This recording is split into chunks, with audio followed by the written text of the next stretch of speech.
Hi, everyone, and welcome back to Season 7 of Stand Up and Stand Out. Párate y desdécate.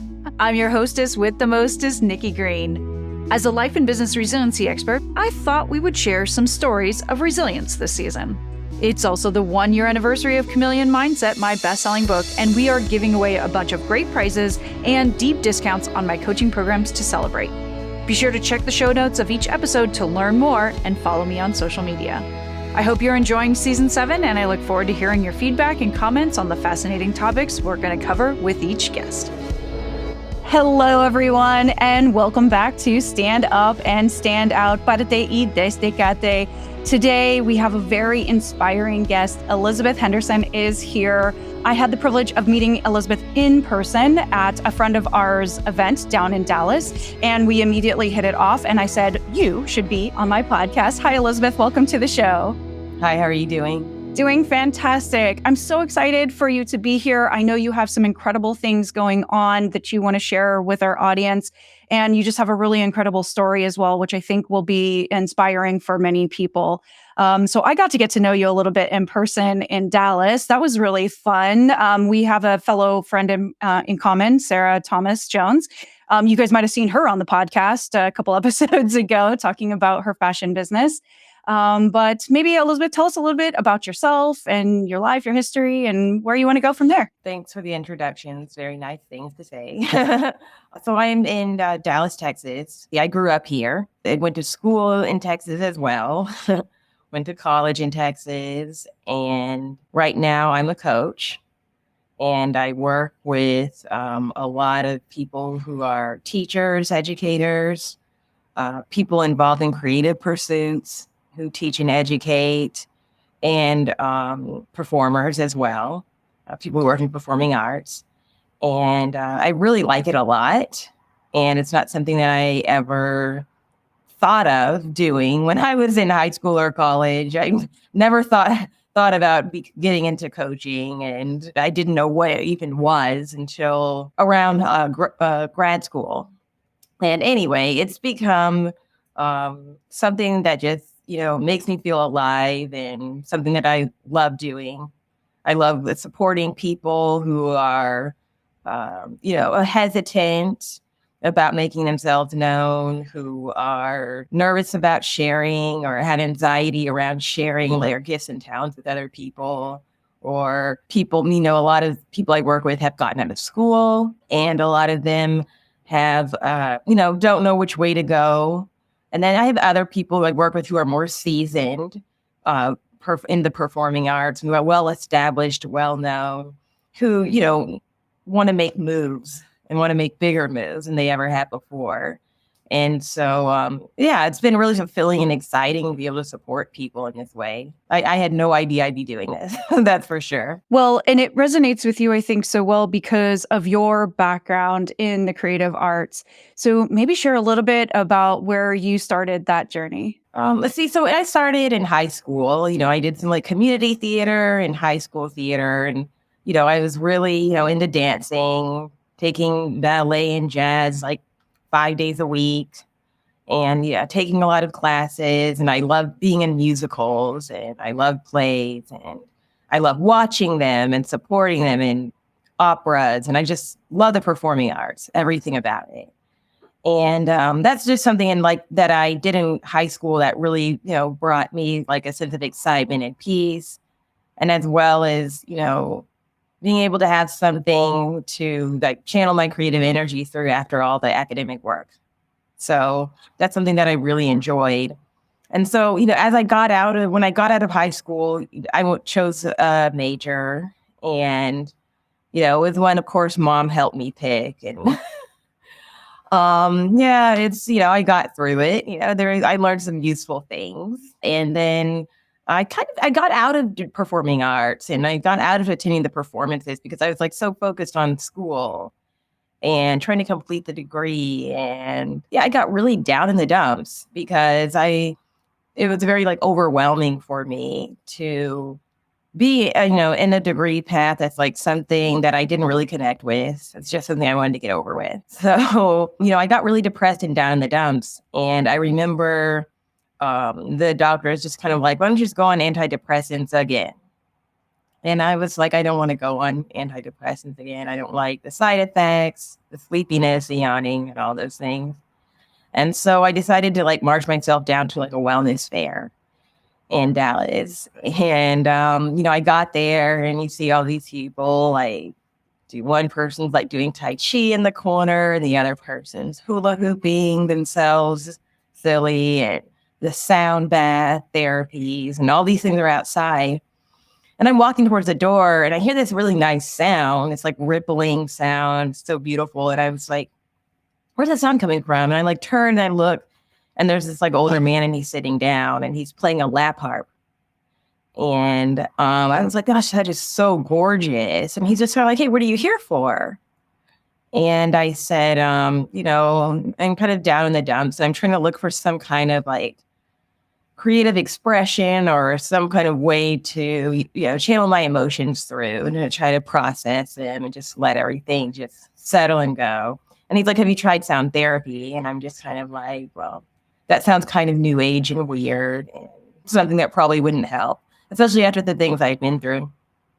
And he was like, well, just sit here and try it. And so he hands me the lap harp and I started to play it. And it was just like, it had the most gorgeous sound. Like I didn't know how to play it. I was just like pulling the strings, squeezing the strings. And so he kind of walks away and he comes back. And I'm like, oh my gosh, like, why is everyone packing up? I just got here. And he's like, well, you've been sitting there for 2 hours. I said to myself, like, what do you mean I've been sitting here for like 2 hours? I'm like, I didn't even get to go inside yet. I got a ticket. And he just said, my wife, she plays the harp and, would you like to like borrow one from us? She has plenty of harps at her house that she rents to people and she teaches. And I was like, sure. He's like, but you can keep that one and you can sign an agreement and just have your little like 25 string harp for like the next 3 months, right? So I'm playing it. And yes, I just found myself like not wanting to be away from the instrument. Like I just found myself like saying, like thinking about it when I'm doing schoolwork or whenever I'm driving or whenever I'm away from it, I found myself thinking about the sound and how gorgeous it was. And I just went like, I want to play some music. And so I went to he and his wife's home and they sent me, I didn't find a harp there, but they sent me to somebody else. And I went and I purchased a harp right away without thinking. I gave it no thought. And I started taking lessons. And, then I kind of wanted some support, from like meet other people who played. And I had no idea if Dallas had anything like that. And so I went and I looked it up online and I saw that the Dallas Harp Society was like, this huge society. There are many people, very talented people here from some of the world's top schools who play the harp. So I got plugged in with that and I just kind of like completely fell in love. Then it kind of snowballed from there.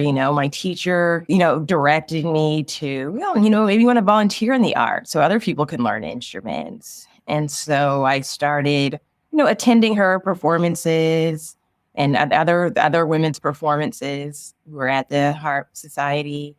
And, they're playing with these major orchestras and, operas, and they're doing these, big performances. And I started volunteering. And then eventually I started doing contract work, working with the artists and helping them organize their concerts and getting people to the concerts and all these things. And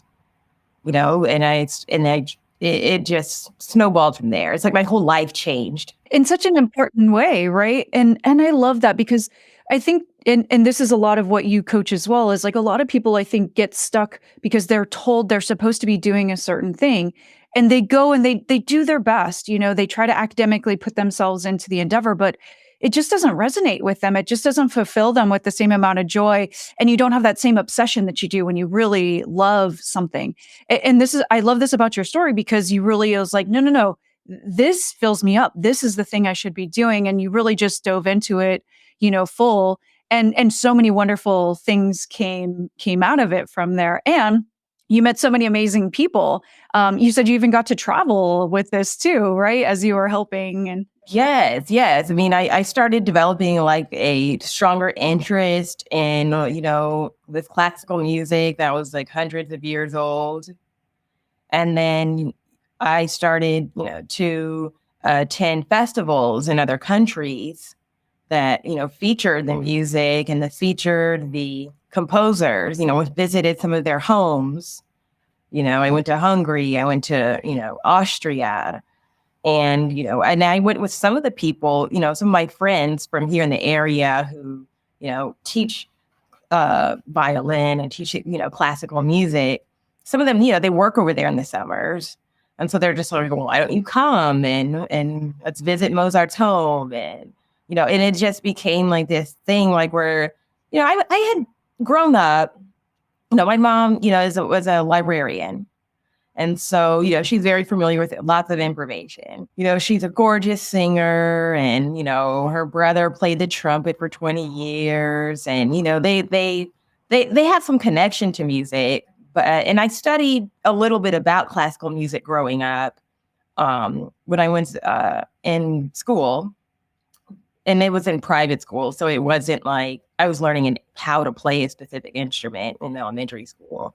But it was like, it's something I didn't really, like I knew about, but I didn't have a connection with it until I started playing the music. Then that's kind of like what kind of linked me to it and made me feel like if it had something to do with me. When you start listening to the music, and then when you start playing some of the music from the composers, it's like, oh my goodness, and then you start meeting these people and it's like, I think we all reincarnated together at one point. But that stuff is real, that's kind of like what I was thinking at the time. but it really moves you in a very different way. And you can listen to music and be moved by it and be inspired by it, but actually being able to recreate it yourself and play it, it does give it this whole different things. Cause I think it, wires in your brain differently too, that it does become a part of who you are and an expression of your spirit and your soul. I think, a lot of, because based on the type of music that you pick and, kind of what resonates with you too, as well. What a beautiful experience. And I really hope this for more people that we don't keep people from their passions, and let them follow those paths sometimes, because you just don't know where it could lead to just some amazing life experiences. Not everything is about, money and like growing, and some of it will, like, you don't know how these things all start to come together. But if we don't explore ourselves a little bit more, especially when we're in these times of, trouble and stress and anxiety and depression and all these layers, we need to have these creative outlets to express ourselves and re-ground ourselves. And I know it was just such an evolutional journey for you. And I know you have an anthology book that's already out with some other folks telling some of your story, and you have a new book coming out. So maybe share a little bit about how now you're kind of sharing that story with others through the books and through your coaching programs. Let's see, the book that recently I wrote a short story about an incident of abuse that I unfortunately suffered at the hands of someone who was working in the classical industry. And yeah, it was a very, very traumatic event. And it was something that I kind of told myself I'm never going to tell anybody about, no matter what, because it was very devastating to me that here I'm connecting with all these wonderful people and making new friends and connecting with this music. And then right before I finished the semester after I finished grad school, and I'm all ready to go, I've taken, some coaching courses and I finished my master's, and it was a very earth-shattering thing for me. And that's something I was like, I will not utter a word to anybody. This is embarrassing and disgusting. I don't want to talk about it or think about it. And I remember my friend, his name is Jean Dorf, and he's from the Netherlands, and he's a ballroom coach and dance coach and ballroom and Latin coach. He had this organization that he had actually started around the time that this happened to me about his incident of sexual abuse, and that he suffered for years growing up. And, he started dancing when he was 4. Anyway, so he had talked to him about it because he's a good friend. And he encouraged me to write about it as he had. And I was like, I'm glad you're doing that. But I'm just kind of like, your family's going to read it. Your friends are going to read it.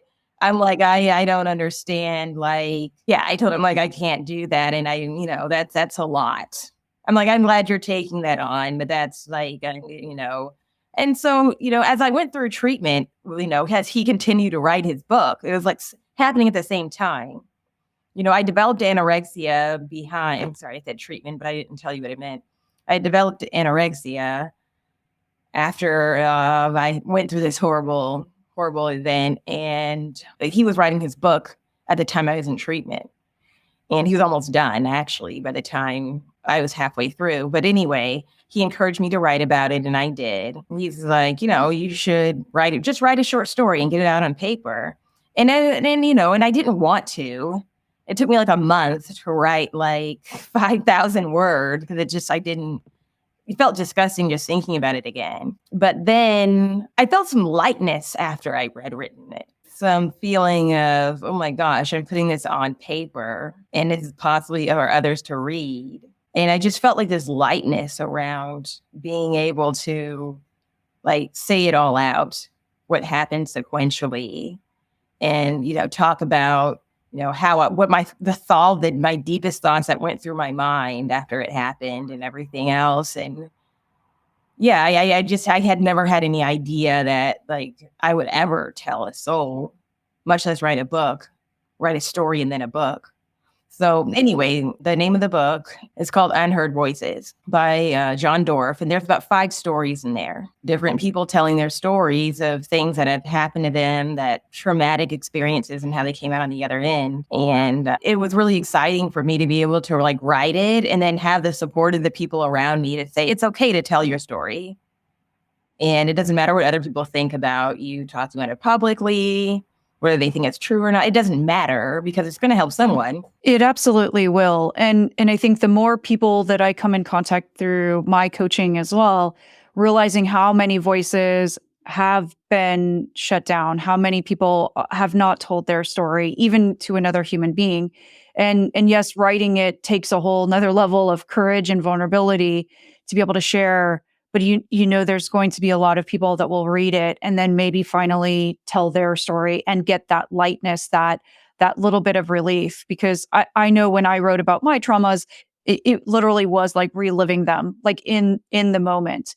And it was very challenging, and it was a lot of tears, and it took a couple of rewrites to get past the anger and past the fear, because it literally was like being teleported right back into that moment. But the more I retell that story, the more I get up on stage and help others, the more I coach people, it helps me heal every time I do that. And I know it's doing the same for you. And I really just commend you on helping so many others by being so brave and vulnerable to share your story as well. Hi, everyone. My name is Nikki Green, and I am a life and business resiliency expert. I have been helping people for over 2 decades overcome their challenges and achieve their life and business goals. I wrote Chameleon Mindset for others seeking clarity while acclimating to new situations.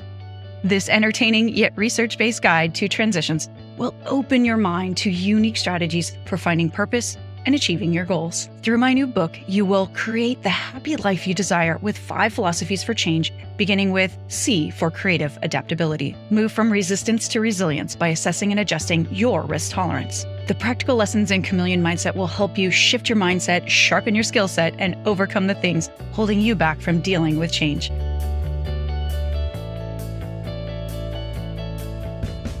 We'll have the new online course coming soon. There are 6 modules in total, but the way you choose to pursue your destiny, it's up to you.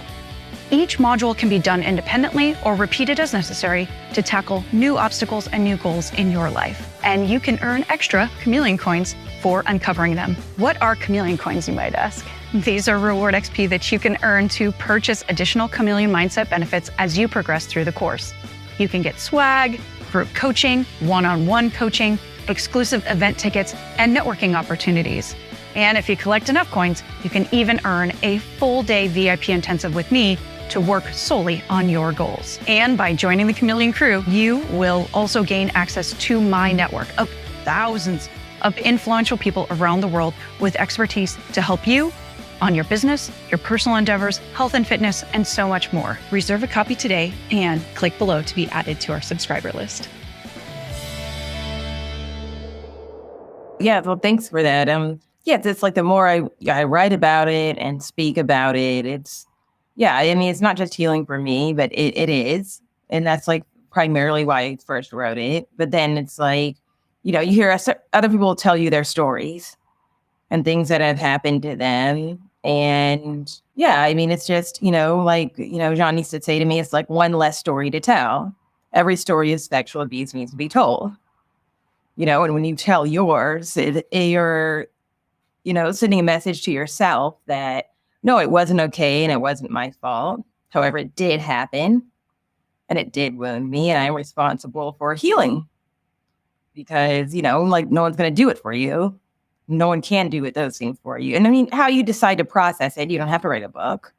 You don't have to talk about it to other people. Right. But there's so many options and ways to like heal that kind of thing, because a lot of people, especially who work in arts, period, whether it's singing, dancing, acting, musician, have been through these types of incidences where they're like being vulnerable with their teacher and they're trying to like share with them something that hurt them, something that happened to them. And, or they're trying to like share their art with them. They're trying to be open and honest about them, and the person takes advantage of it. And it's horrible. And it's like completely unfair to the person, but yeah, it happens.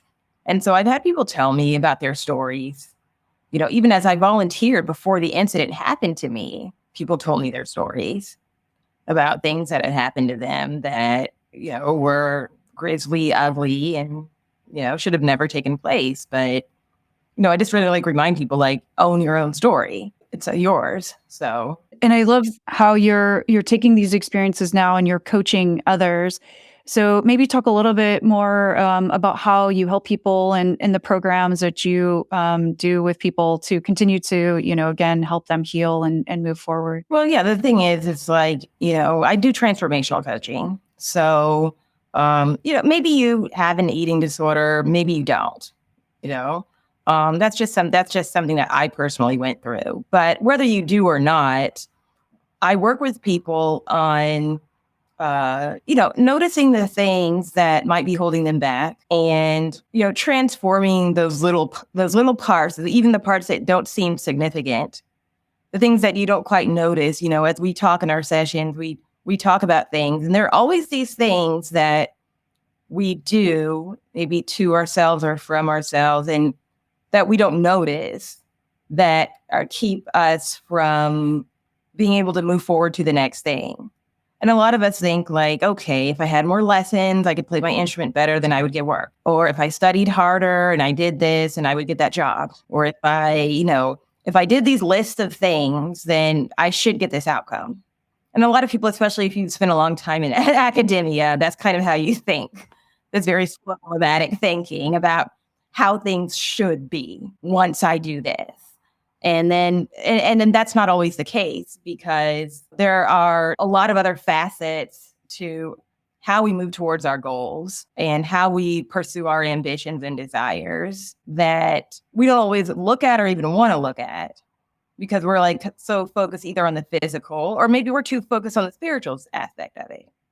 But it's like I work with people on both things, like concrete goals, like the physical actions to take, and also with cultivating the inner resources to express your ideas effectively and express their ideas so that people listen to them, and that people understand what they're trying to convey. At least they don't have to agree, like that's not up to you. That's not in your control. But working with people, especially, I worked with people in performing arts and classical arts. And a lot of them, they're extremely committed and dedicated. They love their craft, and they're, they give up a lot to be able to pursue these things. And, a lot of them, they have the talent, but maybe they don't know how to convey, in 100 words or less, what they do and how they do it, maybe to people who aren't in academia or people who don't, understand what's going on when they see a conductor or a ballet dancer and what's going on up there. You see what I'm saying? So we focus on like different aspects of how to reach our goals. And, there are different things that people have to look at other than the practice portion or other than the believing in myself portion. Like, it's not, one or the other. It's a combination of things. It's perfectionism is something that I also talk about a lot with people who have had a craft that they're committed to, or they've had, maybe they teach something specific. They're an educator in some way. And perfectionism is something that can creep up a lot. And it's something you can transform it, but, it's just something that it's a practice. It's not a one-off event. Whenever we like go through these things and try to handle them, they come up again and again and again and again.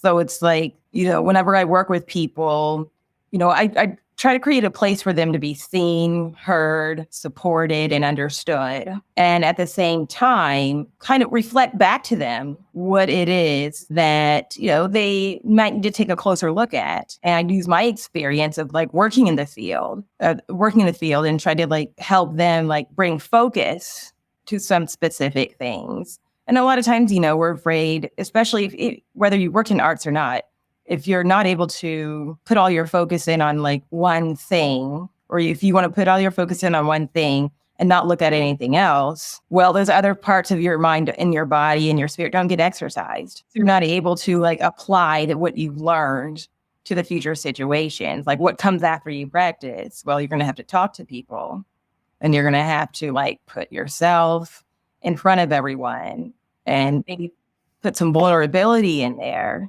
some authenticity in there, to show them your imperfect side. As a person, if you've taken something like dance or played an instrument, that can be really hard because you want to show them that you're more perfect than your colleagues who you're competing against. But like sometimes and I'm not saying go on stage and mess up, but I'm saying like there are parts of you and things that make you unique and different that you can share with people that is a part of your whole message. Yeah, it's not, and none of these things are easy.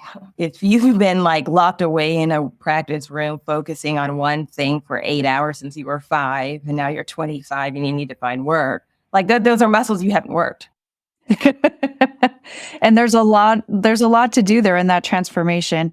And I really appreciate the work that you do with people. I think it's so important to help them get through that transformation because we have so much talent, I think, sitting unutilized because, like you said, they focus so solely on one thing, but there's more to them than that, but they're afraid to share it because they haven't spent the same amount of time perhaps honing it, but giving people a voice to be able to share all parts of themselves, including that perfectionist side, I think is really going to be inspiring to a lot of people. And I think people would love to connect with you to learn more.